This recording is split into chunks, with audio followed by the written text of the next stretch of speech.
8월에는 나라가 망해버린 국치일도 있고, 망해버린 그 나라가 해방을 받은 해방일, 즉 광복일도 있습니다. 그 광복된 날을 기념하는 국경일이 광복절이라 그럽니다. 돌아오는 다음 주일이 바로 8월 15일 광복절이 되겠습니다. 나라가 수치를 당하고 대한제국이 일본에 흡수되고 소멸되어 버린 것이 1910년 8월 29일입니다.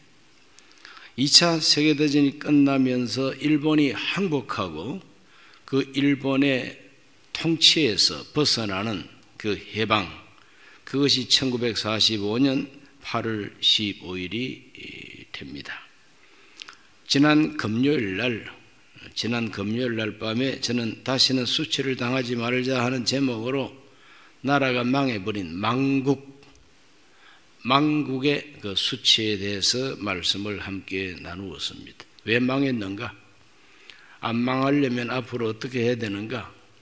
이 메시지를 금요일 날 우리가 함께 나누었고, 이 특세 기간에는 4가지, 오늘 새벽에는 나라를 하나님께서 해방시켜 주신 은혜를 기억하는 해방, 내일 새벽에는 해방된 이 나라가 다시 나라로 세워지게 되는 건국, 세우긴 했지만 너무나 허약하고 전쟁이 일어났습니다. 하나님께서 보호해 주셨습니다. 그래서 호국, 겨우 전쟁을 이기고 그 폐허 위에서 다시 일어나기 위해서 얼마나 고생을 많이 합니까?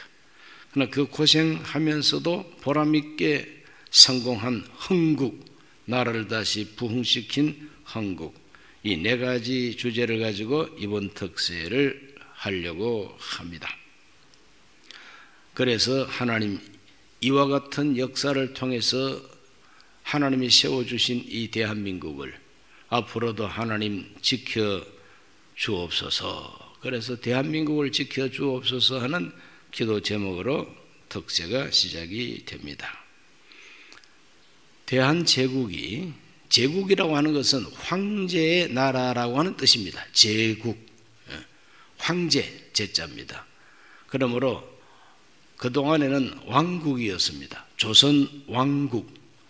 왜 우리는 황제라는 말을 사용하지 못했느냐 하면은 중국이라고 하는 큰 나라 황제 밑에 있는 왕이라 이 말입니다.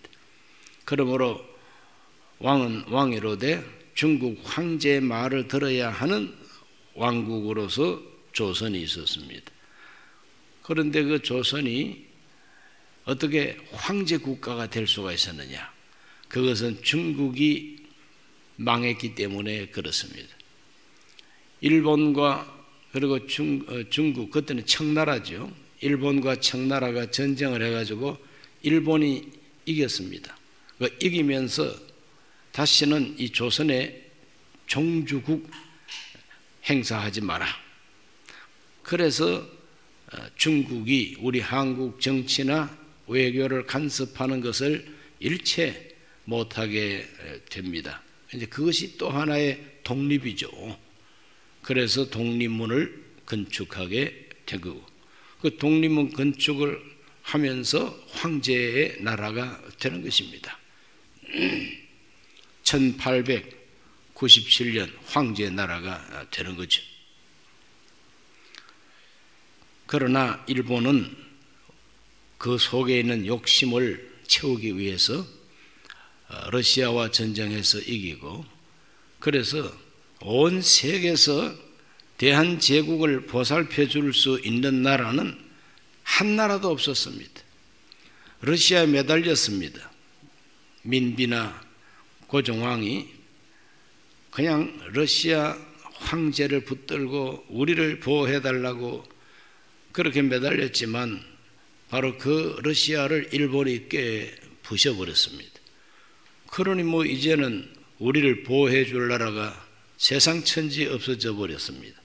그래서 일본은 우리 한국을 강점하게 되는 것이죠.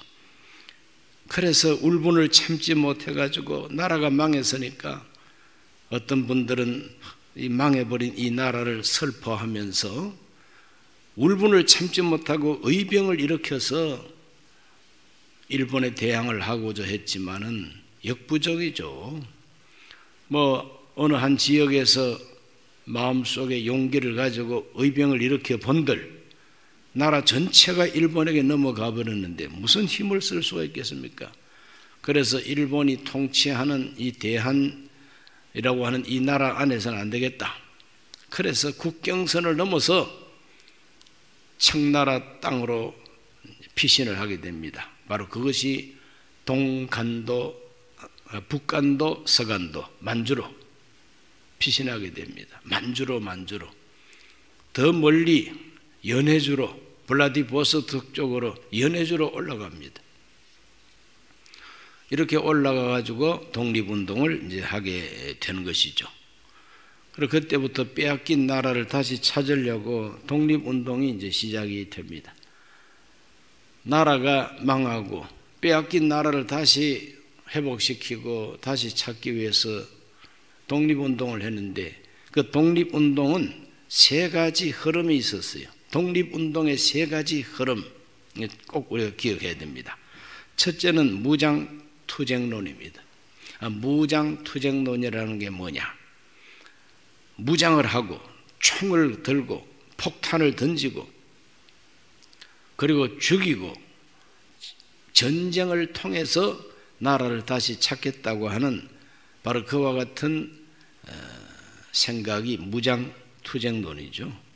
그래서 만주, 연해주로 이주한 우리 한인들 중심으로 무장투쟁이 시작이 됐습니다. 가장 초기에 무장투쟁으로서 우리에게 알려진 무장투쟁의 대표자가 안중근 의사입니다. 1909년 10월 26일 하얼빈 역에서 이토 히로부미 우리 한국을 강점하는 데 제일 앞장섰던 초대 통감 이토 히로부미를 권총으로 사살하게 됩니다. 이제 이런 것들이 바로 이제 무장투쟁이죠. 일본 측에서 볼 때는 테러리스트입니다. 일본 측에서 볼 때는 테러예요. 테러를 당한 겁니다. 그러나 우리 한국 사람 입장에서 보면은 독립운동하는 투사가 적장을 쓰러뜨린 거죠. 그래서 의사라 이제 그렇게 말합니다.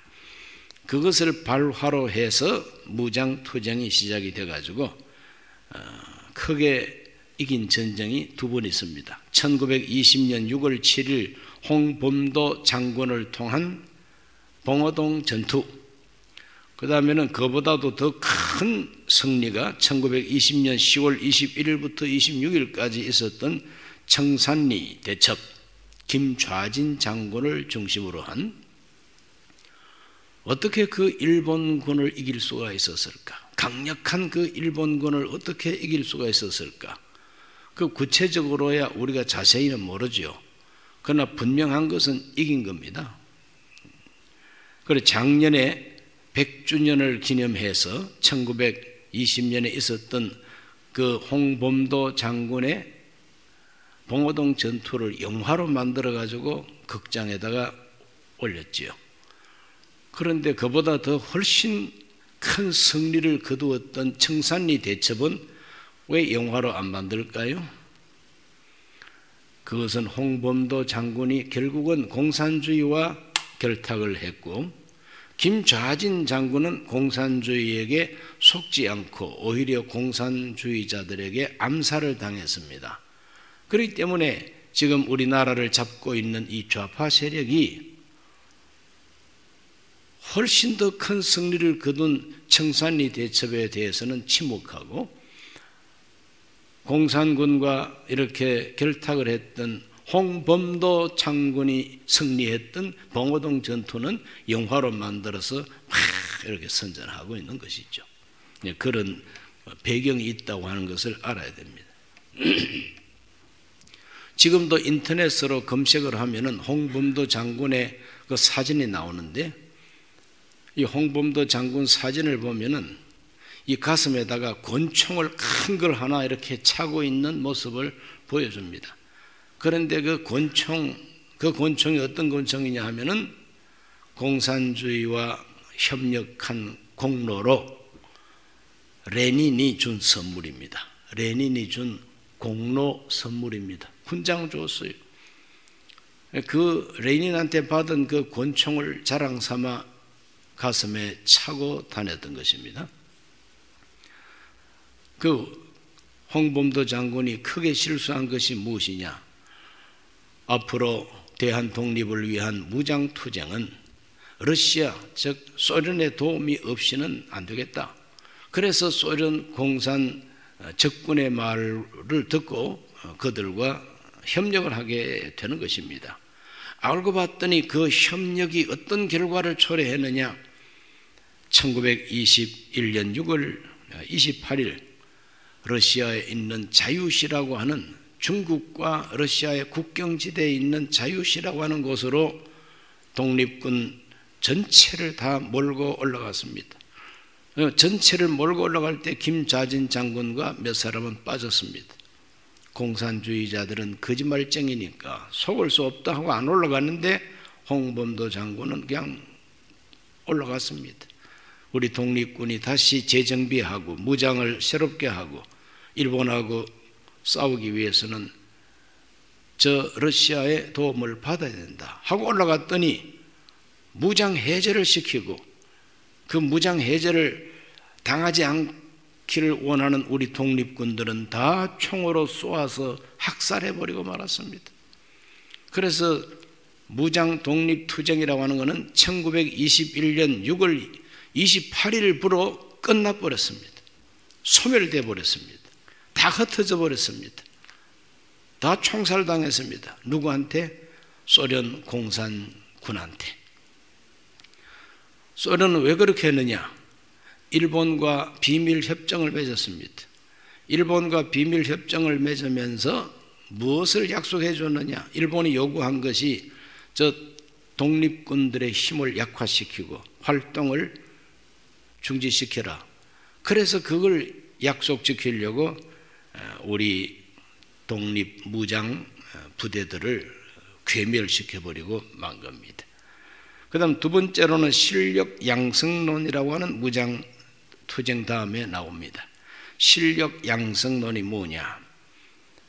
우리 대한제국 국민들은 새로운 나라를 얻기 위해서 국민의 자격을 갖춰야 되고 이 세계 여러 나라들과 어깨를 나란할 수 있는 그런 문명이 깨어나야 된다. 아직까지 미개하다. 문명 개화론, 교육을 통해서 계몽을 통해서 학교를 세우고 학습을 하고 공부를 하고 그래서 민족 독립의 힘을 키워야 된다. 키우고 난 다음에 나라를 다시 세우든지 말든지 해야지 이 모양 가지고는 안 된다. 그래서 국민 교육을 먼저 해야 된다고 주장합니다. 바로 그 대표자가 안창호 선생과 조만식 선생이었습니다. 두 분 다 크리스찬이죠. 세 번째로는 외교 독립론입니다. 이 외교 독립론이라는 것은 대한제국이 망한 것은 국제 외교에서 망했다. 국제 외교에서 망했다는 거예요. 총칼로 망한 것이 아니라 국제 외교에서 망해버렸다.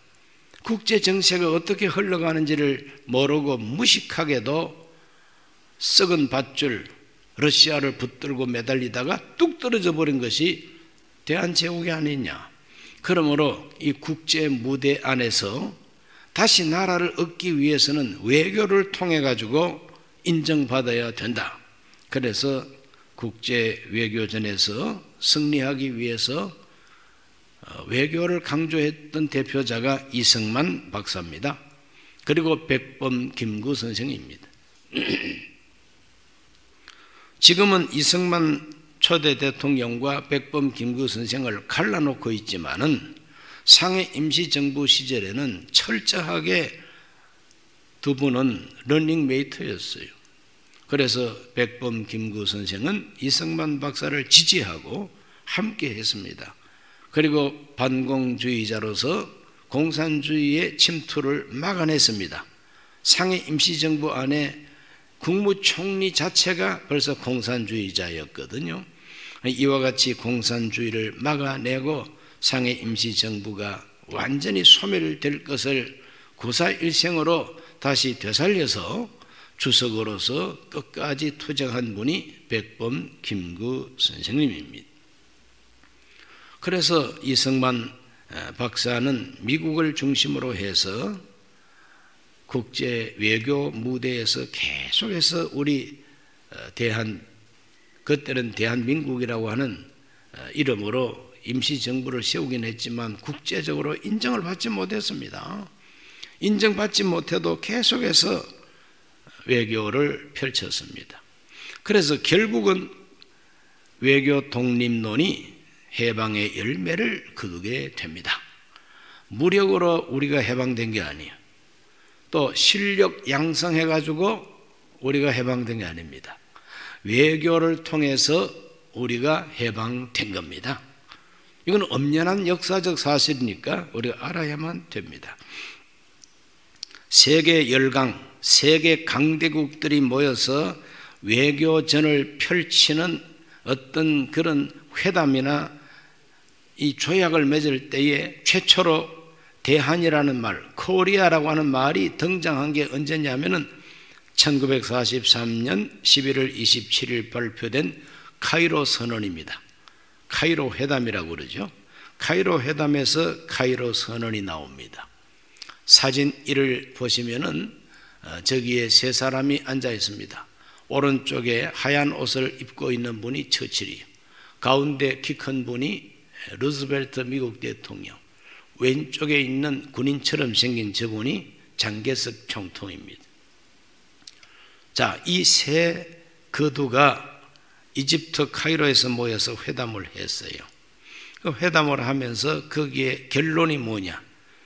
카이로 선언이라고 하는 그 결론, 그 카이로 선언이라고 하는 것은 전쟁이 끝나면 일본으로부터 어떻게 우리가 되찾을 것이냐? 2차 대전 끝나면 일본을 어떻게 처리할 것이냐? 이것을 가지고 회담을 한 것이 카이로 회담인 것입니다. 그 카이로 회담에서 우리 코리아라는 말이 등장합니다. 그래서 카이로 선언의 특별 조약문이 있습니다. 그 특별 조약문, 정식으로 조약된 조문이 아니라 거기에 하나 꼽사리처럼 끼어 들어가 있는 특별한 메모를 해가지고 하나를 집어넣었어요. 부칙처럼. 바로 그 전문이 바로 이렇게 번역이 됩니다. 위에 새 연합국은 한국인의 노예 상태에 유의하여 적당한 과정을 거쳐 한국이 자유롭고 독립적인 나라가 될 것임을 결의하였다. 이렇게 딱 거기에다가 조약문에 들어가게 됩니다. 바로 이 조약문 때문에 우리가 해방을 얻게 되고, 바로 이 조약문 때문에 우리가 독립국으로 건국이 가능하게 된 겁니다.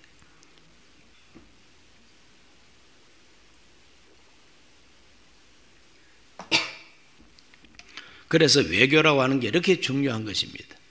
총칼 들고 뭐 수류탄 던져가지고는 안 됩니다. 무장투쟁, 여러분 일본은 수백만 군이 있습니다. 일본 군인이 수백만이에요.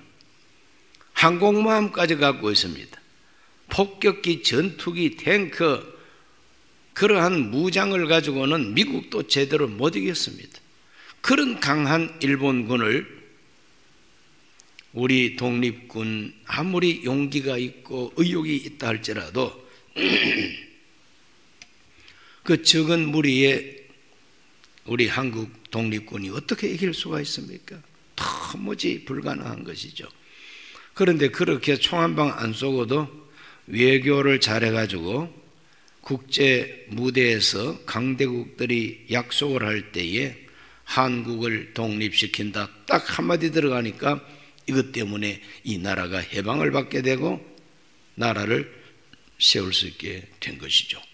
기적입니다. 그냥 독일이나 이탈리아나 일본이나 2차 세계대전을 일으킨 이 주범들이 차지하고 있는 나라가 얼마나 많습니까? 주권을 뺏긴 나라가 얼마나 많습니까? 식민지로서 고생하는 나라들이 무수히 많습니다. 그 많은 식민지 가운데 유독 딱 하나, 코리아, 한국만 독립시킨다고 하는 조항이 이 국제 무대에서 딱 들어가 있다는 것은 기적이요, 하나님의 은혜가 알 수가 없습니다. 이 카이로 회담에서 가장 큰 역할을 했던 분이 누구냐? 그 주인공이 루즈벨트입니다. 왜 루즈벨트냐? 미국이 강대국이 되었으니까. 영국보다 더 강한 강대국이 되고 소련보다도 더 강한 강대국이 되었습니다. 미국이. 그래서 국제회담에서는 이 미국의 입김이 강하게 된 것이죠.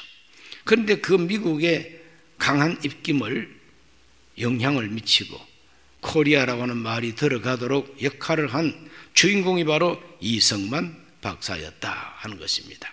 그래서 두 번째 사진, 우리 이성만 박사의 젊은 시절의 사진을 봅니다.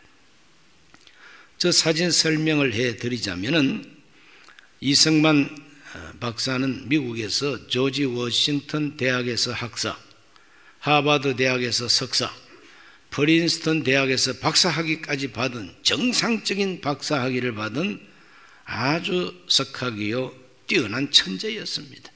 이분이 외교전을 펼쳤다는 것이죠. 어떤 방법으로? 혼자서 가방 들고 댕긴 외교가 아닙니다. 자기의 그 동문 수학한 대학 출신, 대학원 출신, 박사 출신, 그래서 그가 박사할 때의 그 스승이 바로 윌슨 미국 대통령이었어요. 미국 대통령 되기 전에 프린스턴 대학에서 윌슨이 교수했습니다. 총장했습니다. 그래서 그 제자가 바로 이 이성만이에요. 그러므로 이성만이 사람과 사람 이 인맥이라고 하는 게 대단한 것입니다. 그래서 그는 외교를 통해서 루즈벨트 대통령에게 편지를 썼습니다. 1945년 5월 15일 카이로 회담이 열린다는 걸 알고 미리 편지를 보냅니다. 코리아를 독립시키는데 협조해달라고. 또 상해가 충칭에서 장개석이 이 카이로 회담에 가려고 준비할 때에 백범 김구 선생이 또 만납니다. 만나서 이번에 회담 가면은 우리를 독립시키는 바로 그 일을 좀 해달라고 또 부탁을 합니다. 그러니 이 외교가 미국에서 중국에서 계속해서 장개석한테도 들어가고 루즈벨트한테도 들어가게 되는 겁니다. 이성만 박사가 그때 미국에서 외교 활동을 할 때에 두 가지 큰 단체를 만들었어요. 세 번째 사진을 보면은 1942년 한미협회라고 하는 모임을 만듭니다. 저 사진에 나오는 저 목사님 이름이 해리스 목사입니다. 이 해리스 목사는 어떤 분이냐 하면은 미국 상원 원목입니다. 교목이 있고 군목이 있고 경목이 있는 것처럼 미국은 상원에 원목이 있습니다. 그래서 상원 의원들을 위해서 기도해주고 그래서 상당한 영향력을 가진 분입니다. 이분을 중심으로 이 사람이 이사장이 돼가지고 한미협회라고 하는 것이 벌써 42년도에 결성이 되고 결성된 지 1년 반 만에 카이로 회담이 열리게 됩니다. 그동안에 계속해서 루즈벨트에게 편지도 쓰고 또 여러 가지 영향력을 행사하게 된 것이죠. 그 다음 네 번째 사진을 보면 1942년 12월에 우리나라를 다녀간 에비슨 선교사를 통해서 기독교인 친한회, 기독교인으로서 한국과 친한 사람들이 모였습니다. 또 거기 모인 사람들이 아주 저명한 사람들이에요. 아메리칸 대학 총장도 여기에 참여합니다. 그 작은 사진이 바로 아메리칸 대학 총장입니다. 이름이 더글러스입니다. 이와 같이 미국에서 공부했던 이승만 박사는 자기와 친분이 있는 그 주변의 많은 사람들을 동원합니다. 다섯 번째 사진을 보면 해리 홉킨스라고 하는 사람이 나옵니다. 이 해리 홉킨슨이라는 이 사람은 루즈벨트 대통령의 특별 보좌관입니다. 이 사람은 카이로 회담의 전문을, 카이로 회담의 카이로 조약을 초안했던 사람이죠. 대통령들이 자기들이 조약문을 만들고 글을 쓰고 하지 않습니다. 특별 보좌관을 통해서 모든 회의의 그 흐름과 또 어떻게 합의할 것인가 하는 그 초안을 다 작성합니다. 그러므로 미국 측 카이로 회담의 초안을 이 홉킨스가 작성을 합니다. 세계 외교 무대의 주인공이 주연 배우가 루즈벨트입니다. 그러므로 이 주연 배우의 특별 보좌관에게 영향을 미쳐가지고 이 사람이 한미협회라든지 또 기독교인 친한회라든지 이런 분들의 그 권고를 듣고 코리아를 집어넣는 이와 같은 그 조약문을 작성하게 됐다고 하는 것은 분명한 사실인 것입니다. 여섯 번째 사진을 보면은 히로시마에 이제 원자폭탄이 터지는 모습이죠. 카이로 회담 끝나고 1945년 8월 6일 날 원자폭탄 투하를 통해서 일본을 조기에 항복시키게 되는 것이죠. 그 결과로 일곱 번째 사진 미주리함이라는 그 군함 위에서 일본 대표자들을 불러서 무조건 항복한다고 하는 데다가 서명을 하고 항복 문서를 받아내는 장면입니다. 그러니 틀림없는 승리를 이제 얻게 된 것이죠. 바로 이것 때문에 우리 한국은 해방되게 된 겁니다. 자, 사진을 통해서 역사를 여러분에게 설명해 줬는데 이거는 제가 지어낸 것이 아니라 역사 있는 그대로를 사진 자료를 통해서 여러분에게 보여드린 겁니다. 한번 따라하십시다. 해방은 공짜가 아니다. 자, 이렇게 외교전을 벌였어요. 이 외교전을 벌였지만은 우리 한국을 해방시킨 것은 미국입니다. 미국이 희생했기 때문이죠. 태평양 전쟁을 통해서 미군들만 10만 명 이상이 전사합니다. 죽은 사람이 10만이라면 다친 사람은 몇 배가 되죠. 이렇게 큰 희생을 지불한 결과 우리에게 해방이 오게 된 것이죠. 미국의 승리가 우리에게 해방을 가져오게 됩니다. 희생이 승리를 갖고 왔고 또 승리가 해방을 갖고 오게 된 겁니다. 또 이긴 사람이, 또 이긴 나라가 코리아를 해방시키지 않겠다 그러면 우리는 아직까지 일본이 되어 있든지 미국이 되어 있을 거예요. 그러나 그 강대국이 우리나라를 해방시켜 주겠다고 약속을 했기 때문에 우리가 해방을 받은 거예요. 그래서 해방은 공짜가 아닙니다. 희생의 대가요, 승리의 결과예요. 약속의 결과가 바로 광복절인 것입니다. 카이로 선언 대로 된 겁니다. 카이로 선언 대로 된 겁니다. 자, 오늘 이제 결론을 말씀드립니다. 이렇게 우리 대한이, 우리 한국이 은혜를 입고 해방이 됐는데 이것을 우리 신앙생활 속에다가 적용을 하면 어떻습니까? 죄와 사망에서 해방된 우리를 생각할 수가 있습니다. 죄와 사망에서 해방된 우리를 생각할 수가 있어요. 한 나라가 망했다가 종이 되었다가 우리나라를 종으로 부리는 나라를 엎어버리고 밟아버리고 우리를 그 손아귀에서 빼낸 것이 해방 아닙니까? 오늘 우리가 죄와 사망의 권세, 마귀의 권세에 사로잡혀 있던 우리가 어떻게 해방을 받을 수가 있느냐? 죄와 사망에서 해방받아야 구원이요, 해방받아야 하나님 앞에 자유인이 될 수가 있죠. 그 해방 역시 똑같습니다. 희생, 예수 그리스도의 희생, 하나님의 희생을 통해서 하나님은 우리에게 자유라고 하는 선물을 주셨습니다. 그리고 예수 그리스도의 승리를 통해서 하나님은 우리를 죄에서 해방시켜 주셨습니다.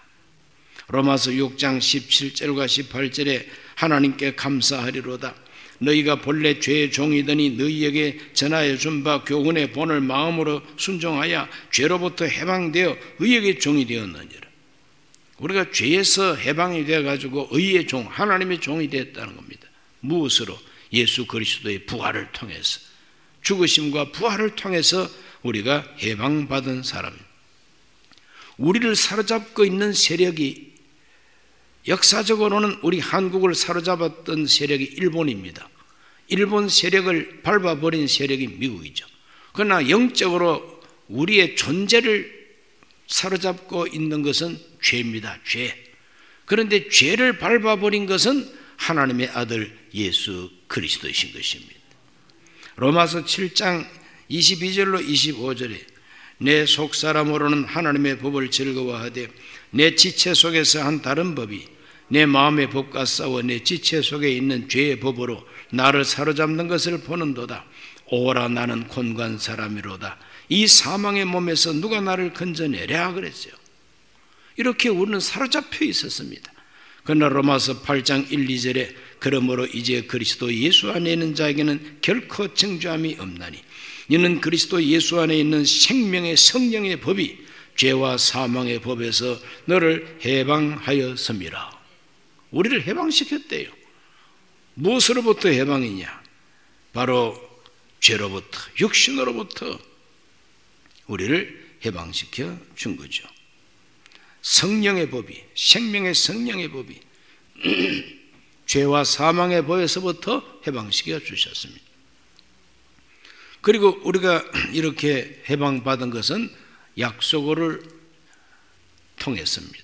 그리스도의 약속, 마태복음 26장 28절 말씀에 이것은 죄 사함을 얻게 하려고 많은 사람을 위하여 흘리는 바 나의 피 곧 언약의 피니라. 약속의 피, 약속의 피입니다. 하나님은 우리를 구원하시기로 약속하셨어요. 그 약속을 피 흘려서 이루어 주셨어요. 그렇기 때문에 우리가 지금부터 오래전에 일본으로부터 해방됐던 것처럼 우리는 죄와 사망 그리고 마귀로부터 해방을 받아야 되는데, 이 해방받는 것은 하나님의 희생과 예수 그리스도의 부활의 승리와 하나님은 믿는 자를 구원하겠다는 약속을 하셨기 때문에 누구든지 회개하고 그리스도를 영접하면 구원을 받게 되는 것입니다. 새벽에 나와서 기도하는 저와 여러분은 이 은혜로 죄에서 해방된 나 존재임을 꼭 잊지 말게 되시기를 주의 이름으로 축원합니다. 해방을 주셨으니 이 해방을 이제는 빼앗기지 말아야 되고 자유를 누려야 되지 않습니까? 그러므로 우리는 하나님께 감사해야 되고 주신 이 자유를 지켜내야만 될 것입니다. 기도합니다. 하나님 아버지, 오늘 이 새벽에 우리는 지나간 세월, 망해버린 나라가 다시 해방을 얻은 것을 기억하며 죄와 사망의 법에서 우리를 해방시킨 그리스도의 거룩한 희생과 승리와 약속을 다시 한번 생각합니다. 그 은혜와 사랑을 감사하게 하여 주시옵시고 다시는 우리가 수치를 당하지 않도록 도와 주시옵소서. 예수님 이름으로 기도하옵나이다.